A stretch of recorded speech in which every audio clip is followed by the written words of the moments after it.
It was hot, boiling hot that night. I wanted to grab a beer and turn in early. So what happens? I get my beer, but with it comes a gunshot, a beautiful woman in trouble, and murder.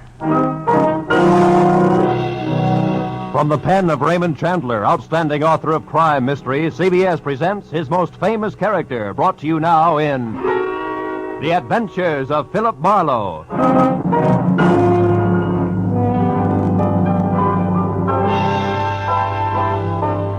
With Gerald Moore starred as Philip Marlowe, we bring you tonight's unusual story, Redwind.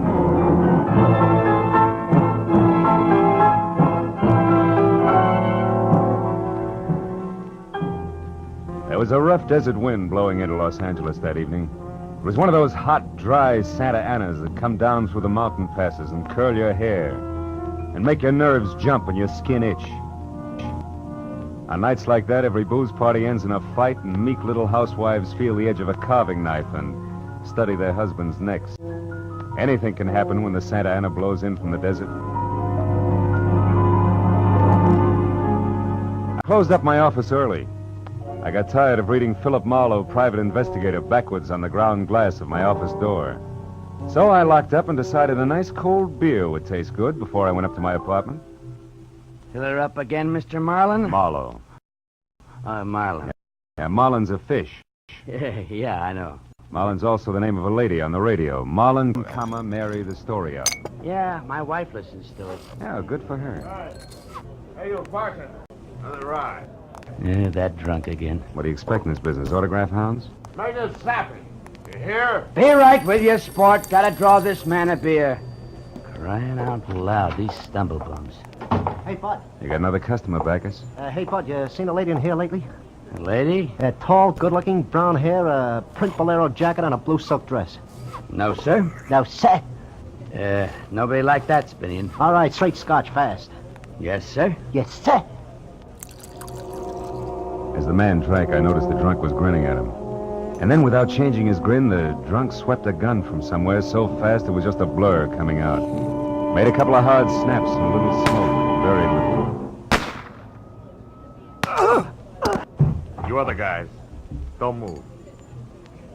So long, Waldo. Don't move, you two. Poor Waldo. I bet I made his nose bleed. So long, boys. Drink up. Get on the phone, kid. I'll get his license number.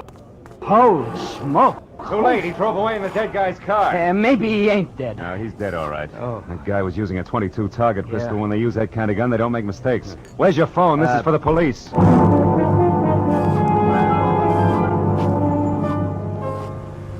Prowl car boys were there in 5 minutes. Waldo was out of business, all right. Nothing in his pockets told who he was, but he had about $700 on him. And with that kind of heavy coin, you can buy a good 1910 automobile even today. Well, I told the cops what I knew, including about Waldo's brown-haired, pretty girl in the bolero jacket. It was about 9 o'clock when I stepped out of the elevator in my apartment house and almost walked right into a brown-haired, pretty girl in a bolero jacket, waiting for the elevator on my floor. Oh, excuse me. Just a minute, lady. What is... I'm a great admirer of bolero jackets. What? Now, take the one you've got on, for instance. I'm sorry, but I'm in a hurry. No, wait. If you'll be good enough to let me... Oh, you've made me miss the elevator. It's just as well. What? Well, it's better you don't go out in those clothes. What do you mean? Tall, good-looking, bolero jacket, blue silk dress. Mm-hmm. Lady, might I take the trouble of telling you that you're in trouble? Trouble. Yeah, the cops are looking for you. In those clothes. I haven't done anything. Maybe not. But if I were you, I'd have a little talk with me. I've all the I'm in room nerve. 41 across the hall. I know things about you. Well, Good girl. Come along.